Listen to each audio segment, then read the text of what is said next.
लासो फ्याफुल्ला सबैजनालाई good evening welcome to my Bomjan आवाज युट्युब च्यानल अथवा फेसबुक पेजमा तपाईँहरूलाई धेरै धेरै स्वागत छ। आज विशेष दिन तपाईँहरूलाई केही कुरा भन्न गइरहेको छु। बिहानै भन्नुपर्ने, हिजै भन्नुपर्ने, तर मेरो टाइमको बावजुद आज बनाउँदैछु। आज विशेष दिन किन रहेको छ भने नेपालमा चाहिँ सक्का दावा भनेर चाहिँ कतिजनालाई थाहा छ, कतिजनालाई थाहा छैन होइन, सबैजनालाई थाहा नहुनसक्छ। यसको विषयमा थोरै भन्न गइराखेको छु। तपाईँहरूले भिडियोलाई अन्तिमसम्म हेरेर सबैजनाले सेयर गरिदिनु होला कृपया। अब मैले अनुसन्धान र मैले केही व्यक्तित्वहरूको कुरा भनाइहरू रिसर्च गरेर हेर्दाखेरि सक्का दावा भनेको चाहिँ वैशाख महिना भनेर बोट भाषामा चाहिँ सक्का दावा भनेको चाहिँ महिना हो, वैशाख महिना भनेर चिनिन्छ। विशेष दिन वैशाख महिना भनेर यो अहिलेको समयलाई चाहिँ भोटपत्र अनुसार चाहिँ अहिले चाहिँ बुद्धको जन्म भएको हो भन्ने मानिन्छ।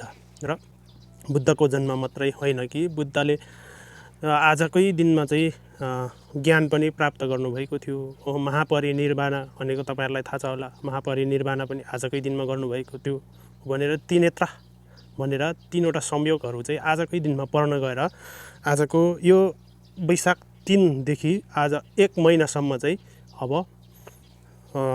एकदम राम्रो दिनहरू भनेर भनिएको छ।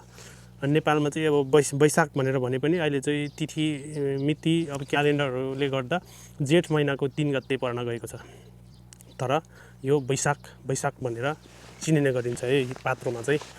अनि सबै ठाउँतिर बौद्धावलम्बीहरूले अस्ति नै नेपालमा बुद्धको जन्मदिन मनाइसक्नु भएको छ। र यो भियतनाम, थाइल्यान्ड, चाइना सबै ठाउँतिर, कोरियाले चाहिँ हिजो लालटिनहरू बाल्नु भएर हिजोको दिनमा मान्दै हुनुहुन्थ्यो भनेपछि नेपालमा चाहिँ अस्ति नै मनाइराख्दाखेरि यो क्यालेन्डर अनुसार फरक पर्ने हुन्छ तिथि।